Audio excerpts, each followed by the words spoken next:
Alright, a spiral braid. This is a two-color spiral braid, and this is a two-color spiral braid.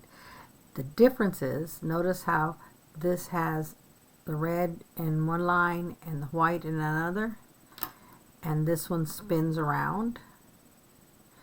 The only difference is when you start, you either have both the white on one side and the red on the other side for this one, or in this case, to get at the spiral, we have one red, one blue on one hand, and one red, one blue in the other hand. So you can have either look. Just depends on how you start. Alright, this is a few stitches in because I want to show you the stitch first, and then I'll show you how you start. If you look at these, there's 4 strands here. This one here is the highest, so that's the one I'm going to work with. I'm going to go underneath these 2 green ones and come up in between here and here. See where my finger's wiggling? That's where you're coming up, and then you're going to end up over on this side.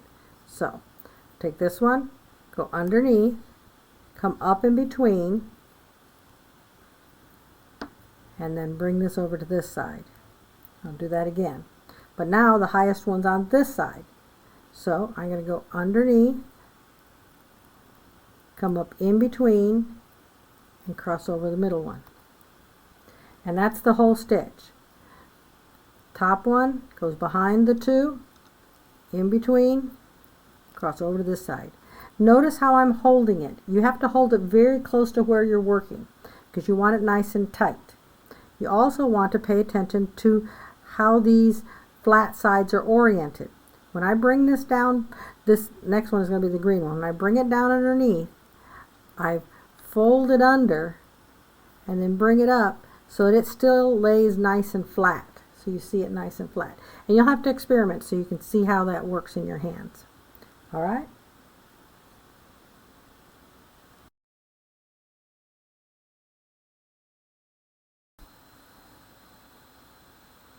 Alright, we're going to work on the standard round braid. You should have a piece of fabric that you're going to use to tie to a chair. I'm using this handle here. You're going to need something to attach your lanyard to, and a safety pin to help you attach these 2 together. You should have your length of lacing material. They should be the same length. For a spiral round braid, you're going to use the same length. Okay, first we're going to tie our fabric. You're going to tie it through a chair there at the church, but for here, for my demo purposes, I'm just using this pot here. And then I'm going to open up my safety pin and put it through the fabric, and I'm going to clip whatever it is my lanyard is going to be with through there.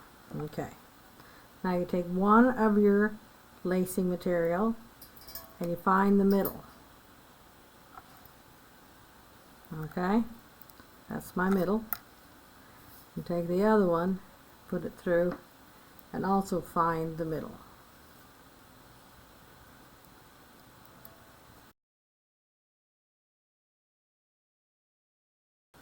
So if you look at this, I've got 2 reds in the middle and the greens on top.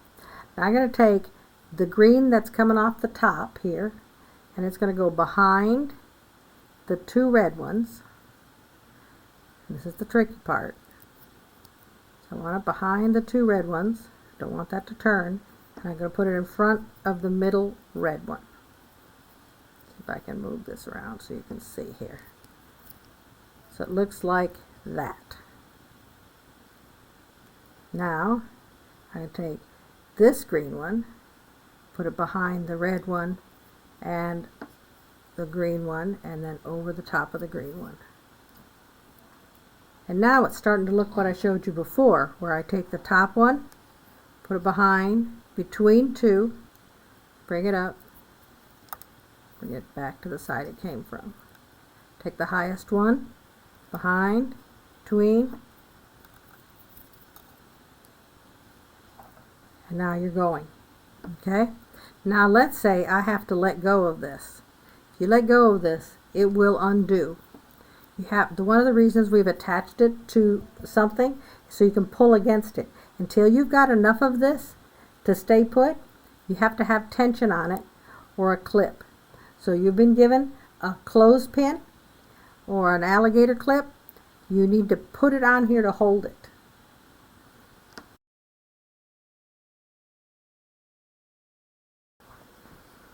Okay, so I've got a little clip here. This is what I want to stay put. The ones that are going to come undone are these two on the downward side. So I got to put a clip right there. Then I can let go of it, go do something else, finish it later. All right?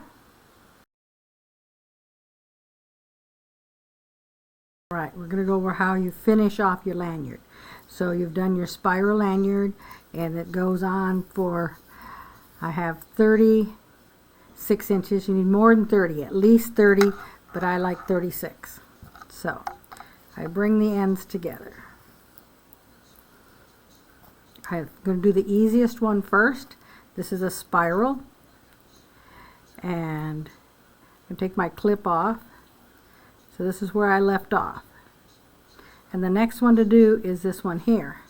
Well, I'm going to hold on to the other one, and I'm going to go behind it and then continue my stitch as if it wasn't there.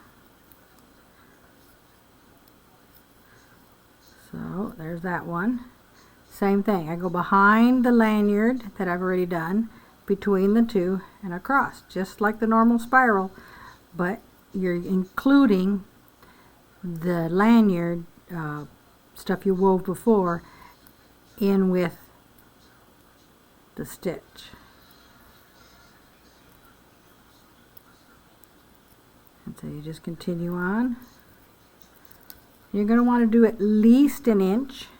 I do about 1.5 inches. I think that looks nice, but it's up to you. You need about 1 inch or so to give it some strength and to give it a way for it not to slide too much. So I'm just, see, I'm encapsulating the lanyard that I had woven before as part of this stitch.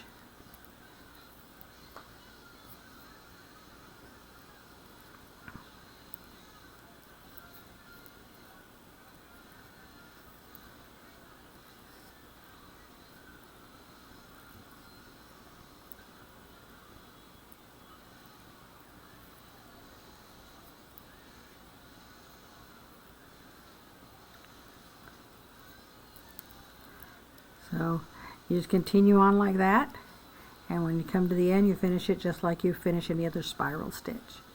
So behind the lanyard, between the stitches, and across.